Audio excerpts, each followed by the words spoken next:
Hi, I'm Victoria Garcia, 33 years old, working as a marketing manager for Meridian Investments in Denver. Growing up in a tight-knit Hispanic American household, I was taught that family meant everything: unwavering support, unquestioning loyalty, and above all, trust, especially when it came to my younger sister, Elena, who's now 7 months pregnant. That belief was shattered the day I discovered my family's plan to move Elena into my apartment without my knowledge or consent. I was on my lunch break at Meridian's downtown office when my neighbor, Mrs. Thompson, called me breathless. "Victoria, there's a moving truck outside your apartment building. They're carrying furniture into your unit right now." My family thought I'd simply welcome Elena with open arms. They thought I'd be the same pushover I'd always been, the reliable older sister who never said no. But they had no idea that what I did next would change everything between us forever. Looking back, I should have seen it coming. The signs were there, a pattern stretching back years. But sometimes you don't notice the boundaries being crossed until someone has walked right through your front door, literally. My sister Elena is 27, pregnant with her first child, and perpetually in some kind of crisis. Don't get me wrong, I love her deeply, but while I went straight to college and built a steady career, Elena bounced between jobs, apartments, and relationships. My parents, Maria and Carlos, always had an explanation. Elena was finding herself. She was more creative. She needed more support. Somehow, providing that support always fell to me. It started with small things. 3 months ago, Mom came over to visit while I was at work and rearranged all my furniture. I came home to find my living room completely different. Sofa moved to face the window instead of the TV. Coffee table replaced with one of their old end tables. And my carefully curated bookshelf reorganized by color instead of genre. "It's more welcoming this way," Mom said when I called her, confused. "Your apartment was too cold, not family-friendly." I bit my tongue and spent the weekend moving everything back. Then came the money. Elena needed $7,000 for baby stuff. I hesitated. That was a significant chunk of my visible savings. But the family pressure was intense. "Victoria, this is your niece or nephew we're talking about," my father insisted during Sunday dinner. "Family supports family." So I wrote the check. The money never came back, and the promised receipts for baby furniture never materialized. Later, I noticed Elena had posted photos of a weekend trip to Aspen with her fiancé, James. When I gently asked about it, Elena burst into tears. "I needed a baby moon. Do you know how stressful pregnancy is? You wouldn't understand." Mom called me later that night. "Why are you harassing your pregnant sister about money? She needs support, not interrogation." There were dozens of similar incidents. My parents borrowed my car for a week without asking. Elena showed up at my workplace unannounced, expecting me to leave early to help her shop for maternity clothes. Family dinners became interrogations about why I worked so much, why I wasn't more available, why I couldn't be more understanding of Elena's special situation. "Victoria, you owe it to your sister," Mom would say, her voice smooth as glass but sharp enough to cut. "She's pregnant, and this is family." I wasn't a bad sister. I just needed boundaries. But every time I tried to establish them, I was made to feel selfish, cold, uncaring. The guilt was a constant companion. But September 10th, 2025 was the day everything changed. I was reviewing quarterly marketing projections with my team when my phone buzzed. It was Mrs. Thompson again, calling from across the hall. "Victoria, I don't want to alarm you, but there's a moving company here, Rapid Movers Denver. They say they have authorization to enter your apartment. There's a pregnant woman with them and an older lady. They're already bringing boxes inside." My heart stopped. I didn't authorize anyone to enter my apartment. That's what I thought. The building manager let them in because the older woman said she was your mother. I thanked Mrs. Thompson, made a hasty excuse to my team about a family emergency, and rushed out of the office. The 15-minute drive home felt like hours, with each stoplight. My mind raced through possibilities. Maybe there was a misunderstanding. Maybe they were delivering something and would be gone by the time I arrived. Deep down, though, I knew exactly what was happening. I parked haphazardly in front of my building and sprinted up the 3 flights of stairs instead of waiting for the elevator. The door to my apartment was propped open with a doorstop I didn't recognize. Inside, chaos reigned. Moving boxes were stacked high against my living room walls. 2 men in Rapid Movers uniforms were assembling what looked like a crib in the corner where my reading nook had been. My mother was directing another mover where to place a changing table, right on top of the vintage rug I'd saved for months to buy. And there, in the middle of it all, was Elena, 7 months pregnant, unpacking baby clothes and arranging them on my sofa. She looked up when I entered, a flash of guilt crossing her face before it was replaced with defiance. "Vic, you're home early." She smiled as if this were a pleasant surprise rather than a home invasion. Mom turned, barely missing a beat. "Victoria, good. You can help us arrange the nursery corner. I was thinking we could move your desk into your bedroom to make more space." I stood frozen in the doorway, unable to process what I was seeing. This wasn't just crossing a boundary. This was demolishing it completely. "What's happening here?" My voice came out quieter than I intended. "Elena's moving in." "Of course," Mom said, as if it were the most obvious thing in the world. "James has been transferred to Seattle for 3 months, and she can't be alone this late in her pregnancy. Your place is perfect. Close to the hospital. 2nd bedroom for the nursery, and you're hardly ever here anyway with all the hours you work."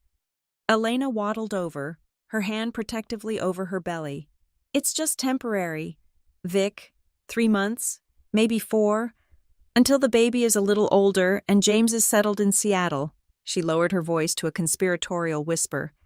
"Mom and Dad's place is too small, and you know how Mom hovers.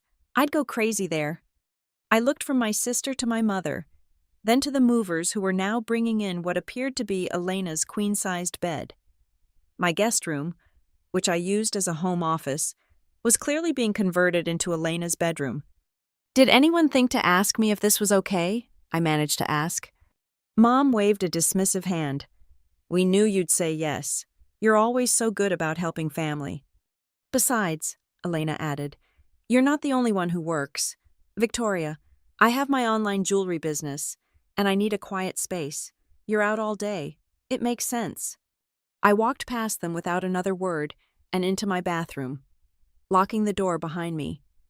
I sat on the edge of the bathtub, hands shaking, mind racing. Through the door, I could hear Mom continuing to direct the movers, her voice cheerful and authoritative. This wasn't a misunderstanding. This wasn't even an impulsive decision. This was a coordinated plan they had deliberately kept from me, knowing I would object. They hadn't even waited until I'd be home to discuss it. They'd deliberately scheduled the move during my workday, planning to present me with a fait accompli. I pulled out my phone and opened my texts with Mom from the past week.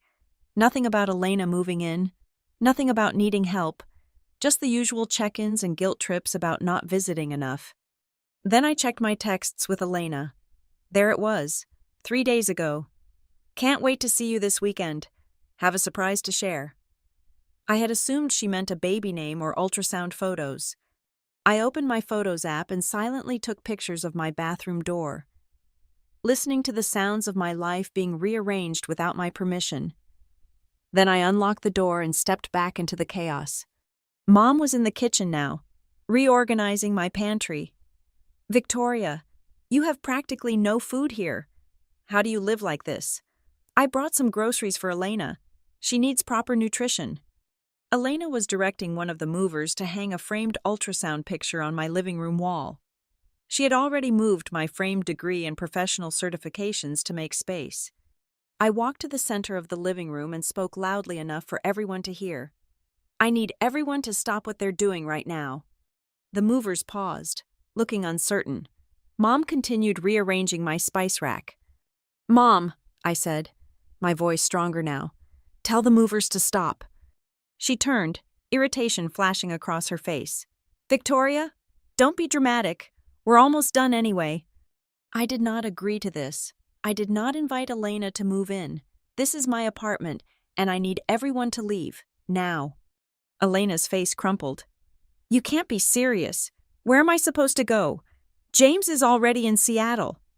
That's not my problem, I said, surprised at how calm I sounded despite the storm raging inside me.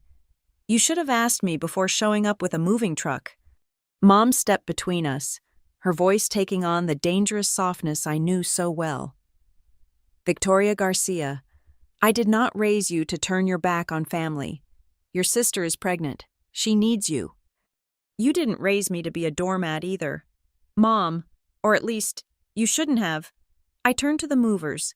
I'm sorry you got caught in the middle of this, but I need you to leave. I did not authorize this move. The lead mover looked uncomfortable. Ma'am, we were told the apartment resident had approved.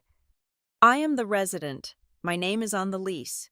No one else is authorized to live here or make changes to this apartment. I pulled out my wallet and extracted my driver's license. Victoria Garcia, this is my address. I did not hire you or approve this move.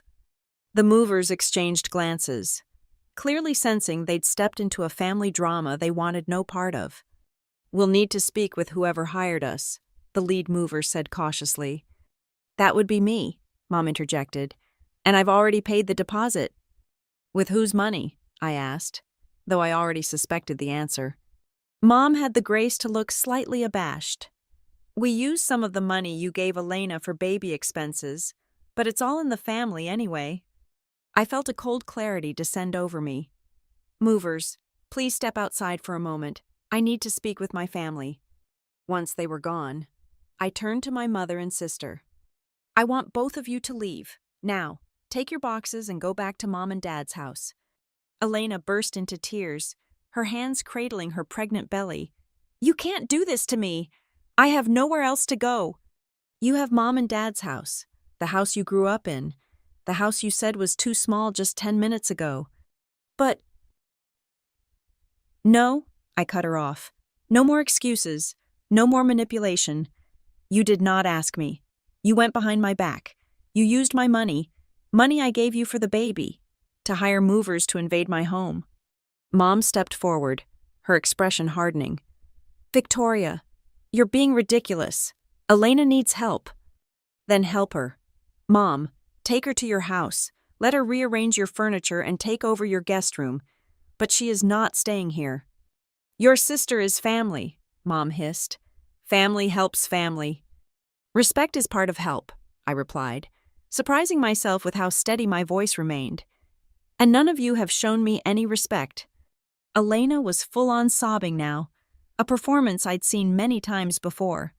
I can't believe you're doing this to me and my baby. I felt the familiar guilt rising, the ingrained response to Elena's tears. For a moment, I almost wavered. Then I remembered the sight of strangers in my apartment, moving my things without permission. I remembered the $7,000 that never went to baby furniture. I remembered years of boundaries crossed without a second thought. Please leave, I said quietly. I'll give you until tomorrow to get your things out. After that, anything left here goes to donation. You'll regret this, Mom said, her voice low and threatening. When you need family, remember this moment. I looked at her, really looked at her, perhaps for the first time. I already regret a lot of things, Mom, mostly that I let this go on for so long. After they left, Elena still crying dramatically, Mom shooting daggers with her eyes, I sank onto my sofa, surrounded by half-unpacked boxes of baby clothes and nursery furniture. Mrs. Thompson knocked gently on my still-open door. I heard the commotion, she said, her kind eyes concerned. Are you all right, Victoria? I nodded, though I felt anything but all right. Thank you for calling me. I don't know what would have happened if you hadn't. She patted my shoulder. Families can be complicated. If you need anything, I'm just across the hall. After she left, I sat in the silence of my violated apartment and made a decision. This wouldn't be the end of it.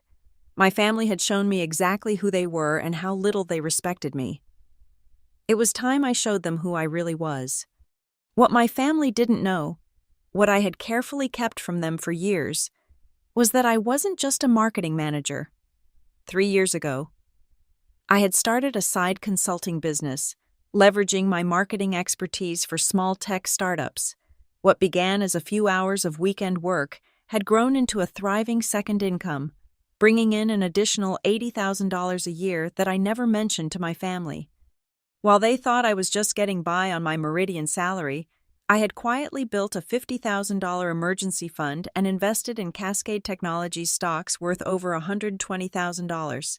I lived modestly, not out of necessity but by choice, saving and investing for a future that didn't include being at everyone's beck and call. My apartment lease was in my name alone, with a specific clause prohibiting unauthorized occupants. I had legal grounds to prevent Elena from moving in, regardless of my family's wishes. The next morning, I called in sick to work and contacted Whitfield Legal Group, explaining my situation. The lawyer I spoke with confirmed what I already suspected. I was within my rights to refuse any unauthorized tenant, family or not. "Family matters can be complicated," the attorney said sympathetically. "Would you like us to draft a formal cease and desist letter?" I considered it, then shook my head. "Not yet. I want to handle this my way first." Next, I called my boss at Meridian and explained the situation. Diana had always been supportive, and today was no exception. "Take whatever time you need," she said. "Family drama is the worst. And Victoria, stand your ground. You're one of our strongest team members because you set clear expectations. Don't let anyone make you feel bad about having boundaries." Over the next few days, the texts and calls were relentless. Mom left voicemails ranging from tearful pleas to angry tirades. Dad called to reason with me, his tone disappointingly similar to Mom's. "Mija, your mother is very upset. Elena is having a hard time. She's staying in your old bedroom at our house, but it's not ideal for a pregnant woman." "Then give her your bedroom," I suggested. "Make sacrifices for family, like you always taught me."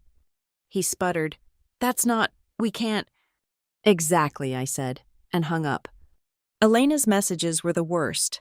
Photos of her crying, claims that the stress was endangering the baby, accusations that I didn't love my future niece or nephew. I didn't respond to any of them. Instead, I was making preparations of my own. I knew my family well enough to predict their next move. Elena's baby shower was scheduled for October 5th at Willowbrook Estate, an elegant venue my parents had somehow afforded despite their constant complaints about money. Now I wondered if my baby furniture funds had contributed to that as well. The shower would be a perfect opportunity for a public reconciliation, or so they would think. My mother had already sent me 3 texts about it. 150 guests are coming. Victoria, everyone will ask where you are. Do you really want Elena to face everyone without her sister by her side? I've told everyone you're giving a special toast. Don't embarrass the family by not showing up. I had no intention of missing the shower, but I would not be giving the toast they expected.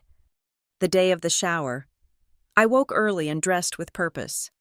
I chose a sleek navy dress I had bought during a business trip to New York, the kind my mother had once said was too expensive and not practical. I styled my hair in loose waves, applied my makeup with precision, and added the pearl earrings my grandmother had given me before she passed, the only family heirloom I had received, while Elena got the rest of her jewelry. Before leaving, I checked my bag one last time, my tablet with the presentation ready to go, a USB drive backup, and a manila envelope containing documents I hoped I wouldn't need to use. Willowbrook Estate was transformed for the occasion. Pale pink and gold decorations adorned every surface, with "Welcome Baby Garcia" banners hung across the entrance. A professional photographer captured guests as they arrived, and servers circulated with champagne and mocktails. My mother spotted me the moment I walked in. Her face registered surprise, then relief, then suspicion at my calm demeanor. "Victoria, you're here." She air-kissed my cheeks, keeping up appearances for the guests nearby. In a lower voice, she added, "We need to talk about what happened. Your father and I think you overreacted." "We definitely need to talk," I agreed pleasantly. "Is everything set up for the toasts? I prepared something special." Suspicion won out on her face. "What are you planning?" Just a heartfelt message for my sister and the baby, I said with a smile that didn't reach my eyes. Isn't that what you wanted? Before she could respond, I moved away to greet Elena, who was holding court on a flower-bedecked chair that looked suspiciously like a throne. Her pregnancy glow was enhanced by professional makeup, and she wore a blush-pink maxi dress that elegantly showcased her 7 months-along belly.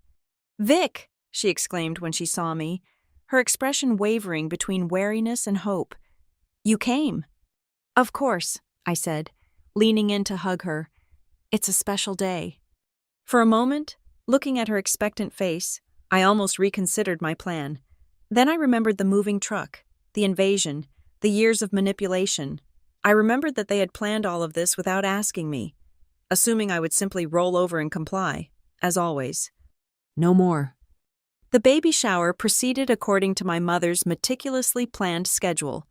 There were games, guess the baby food flavor, measure the bump with ribbon, gift opening, mountains of expensive items, including a $900 stroller for my parents, and catered lunch, Elena's favorites, naturally.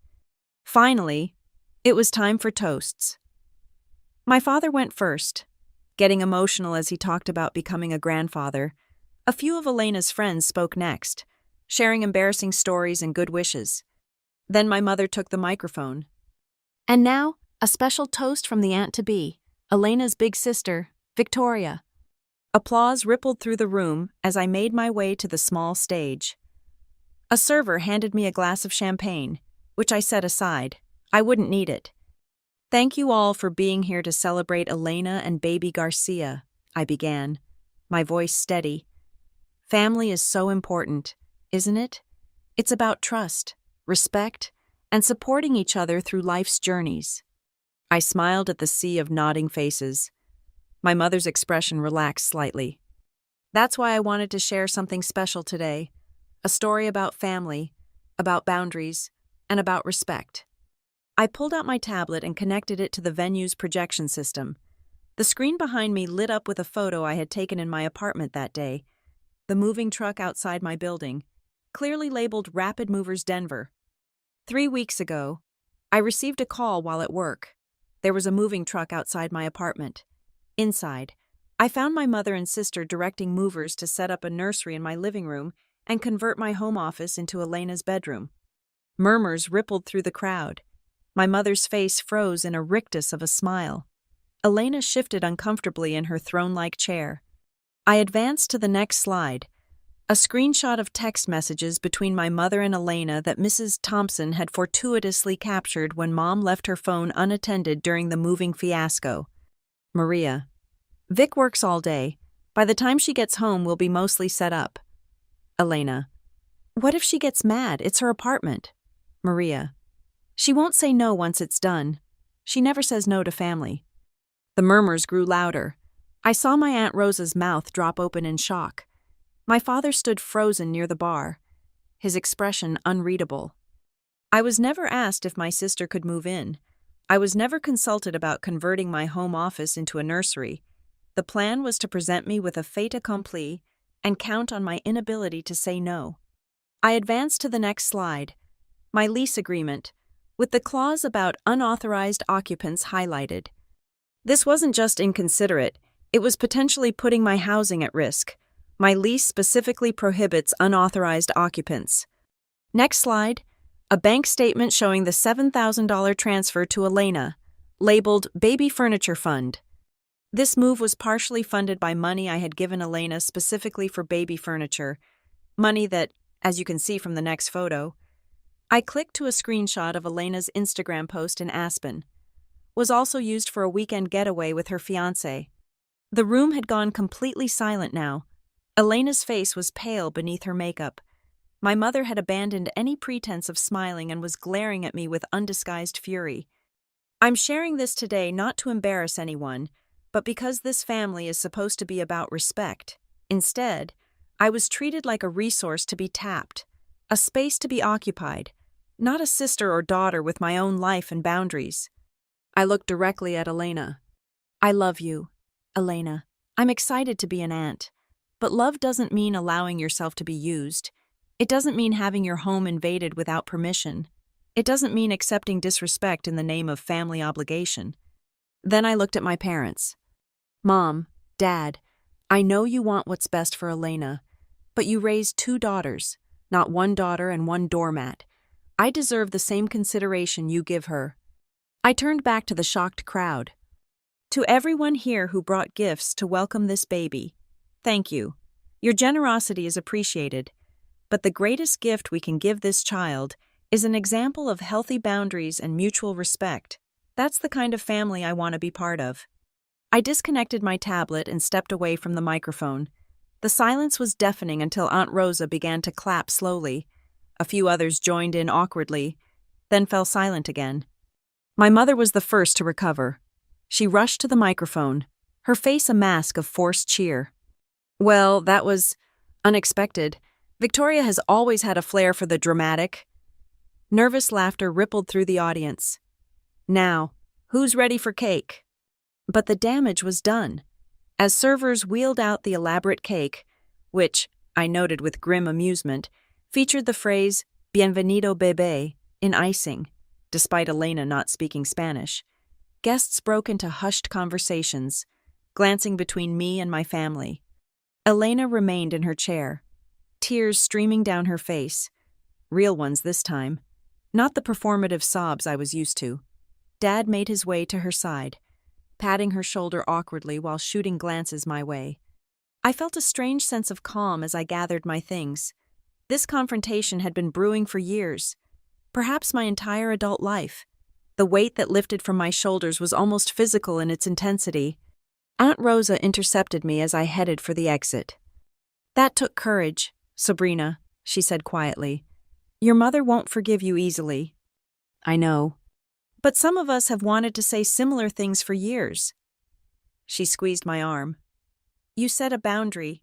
Don't let them cross it again. I nodded, grateful for the unexpected support. I won't. As I reached the door, I heard my name called. I turned to see my mother following me, her heels clicking aggressively on the marble floor. Victoria, how dare you embarrass us like this, in front of everyone we know? How dare you try to move Elena into my home without asking me, I countered. In front of everyone I know? That was different. We were trying to help your sister. By disrespecting me, by assuming I would just accept it, by treating me like my home, my money, and my time belonged to you. We're family! Yes, we are, and this is what healthy family looks like. Mom, I say no, and you respect it. I set a boundary, and you don't cross it. This isn't over, she hissed. You've made your sister cry on her special day. You've humiliated us in front of our friends and family. You crossed my boundary in front of my neighbors and coworkers, I replied evenly. Consider us even. I turned to leave again, but her next words stopped me cold. You think you're so independent, but just wait until you need us. When you're alone and struggling, don't come crying to us for help. I looked back at her, really seeing the manipulation for what it was, perhaps for the first time. Mom, I've been helping myself for years. I have an emergency fund that could cover a year of expenses. I have investments worth more than you can imagine. I have a career I excel at and colleagues who respect me. I have friends who like me for who I am, not what I can do for them. Her eyes widened in surprise, then narrowed in calculation. I could almost see her reassessing me, adding up what this new information might mean for future requests. I don't need to come crying to anyone, I continued softly. And that's the real problem, isn't it? You're realizing that your reliable backup plan, your safety net, your ATM with legs has decided to stand up for herself. I left then, walking to my car with my head high. As I drove away from Willowbrook Estate, I felt not triumph, but resolution. This wasn't about winning or revenge. It was about finally being seen for who I was, not what I could provide. The aftermath was both better and worse than I expected. Elena texted me that evening. I can't believe you did that to me, at my baby shower, in front of everyone. I didn't respond. 2 days later, another text. James is looking into legal action for emotional distress to me and the baby. I still didn't respond. though I did forward that one to my attorney at Whitfield Legal, who assured me it was an empty threat. A week passed. My father called, his voice tired. "Your mother is still very upset." "I imagine she is," I replied. "But," he continued, surprising me, "I've been thinking about what you said, about respect and boundaries. I didn't realize. We may have taken advantage of your generosity." It wasn't exactly an apology, but it was something. "Thank you for acknowledging that, Dad. Elena is staying with us until the baby comes. Your mother has given up her sewing room for the nursery." I had to smile at that. "I'm glad you found a solution." A pause. "We miss you, mija." "I miss you too, Dad. But I need time, and I need things to be different going forward." Another week passed. Then, unexpectedly, a text from Elena. "Can we talk?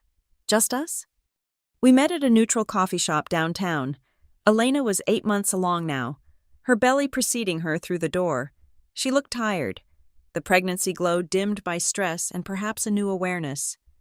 "I wanted to say I'm sorry," she began, surprising me. What I did, was wrong. I should have asked you." I nodded, waiting for her to continue. "I've been thinking a lot about what you said at the shower, about boundaries and respect." She fidgeted with her straw wrapper. "I guess I've gotten used to you always saying yes, always being there. I took advantage of that." "Yes, you did." "Mom's still furious with you," she admitted, "but Dad made her see that they can't keep using your apartment as a fallback plan.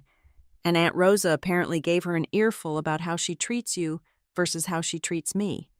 I made a mental note to send Aunt Rosa flowers. "I'm not moving to Seattle with James after the baby comes," Elena continued. "We're taking some time apart. He wasn't thrilled about the baby to begin with, and now with all this drama." She shrugged, trying to seem nonchalant but not quite succeeding. "I'm sorry to hear that," I said, and meant it. Despite everything, I didn't want my sister to be unhappy. "It's for the best. I'm staying with Mom and Dad for now. Dad's converting the garage into a small apartment for me and the baby." She managed a small smile. "I offered to pay rent, but Mom nearly had a stroke at the suggestion." "Some things never change," I observed. "But some things do." Elena reached across the table and touched my hand hesitantly. "I'm going to do better. Vic, I want my baby to have a relationship with her aunt. I want us to be sisters again, real sisters, not whatever unhealthy dynamic we've had." I looked at her, searching for signs of the old manipulation, but all I saw was exhaustion, regret, and a glimmer of something new. Respect, perhaps. "I'd like that," I said finally, "but it will take time to rebuild trust." "I know. I'm willing to put in the work." As we said goodbye, Elena hugged me awkwardly around her belly. "By the way, you look great in that navy dress from the shower. Mom was wrong. It's totally practical." I laughed, surprised by the moment of genuine connection. "Thanks, Elena." My relationship with my parents took longer to mend. Mom refused to speak to me directly for nearly a month, communicating through my father or Elena when necessary. When she finally called, her voice was stiff with residual anger. "Elena's due date is next week. Will you be there?" "If Elena wants me there, yes." "She does." A pause. "And so do I." It wasn't an apology, but from Maria Garcia, it was as close as I was likely to get. My niece, Sofia Elena Garcia, was born on November 12th, a week past her due date. Dramatic to the end like her mother, I was in the waiting room with my parents when James rushed in, having flown in from Seattle at the last minute. We all held our collective breath as he disappeared into the delivery room. 2 hours later, he emerged with a goofy, awestruck smile that told me maybe there was hope for him yet. "It's a girl," he announced. "Elena wants Victoria to come in first." My mother's face registered shock, then carefully controlled neutrality. My father squeezed her hand in warning before she could object. Elena was propped up in bed, looking exhausted but radiant, a tiny bundle cradled in her arms. She looked up as I entered, her smile genuine. "Meet your niece," she said softly. "Sophia." This is your tia Victoria. She's going to teach you all about boundaries and self-respect." I laughed through sudden tears as I took the tiny bundle. Sophia blinked up at me with dark, unfocused eyes, her perfect little face still red and wrinkled from her journey into the world. "Hello, Sophia," I whispered. "Welcome to our complicated, imperfect, but loving family." Elena reached for my free hand. "Thank you for being here. I know things are still in progress between all of us." "Family is family," I said, then added with a smile. "But I'm still not letting you move in with me." She laughed, wincing slightly at the movement. "Noted, clear boundary received." As I handed Sophia back and went to call in the grandparents, I reflected on the journey of the past few months. The invasion of my apartment had been a violation. Yes, but also a catalyst. It forced me to stand up for myself in ways I never had before, to assert my worth beyond what I could provide for others. My family was learning, slowly and imperfectly, to see me as a person with my own needs and boundaries, not just as a resource to be tapped when convenient. And I was learning that standing my ground didn't mean losing my family. It meant redefining our relationships on healthier terms. There would be more boundary violations, more difficult conversations, more growth needed on all sides. Family dynamics don't change overnight, especially those built on decades of established patterns. But as I watched my mother tearfully hold her first grandchild, as my father clapped James on the shoulder with gruff affection, as Elena looked at me with new respect in her eyes, I felt hopeful.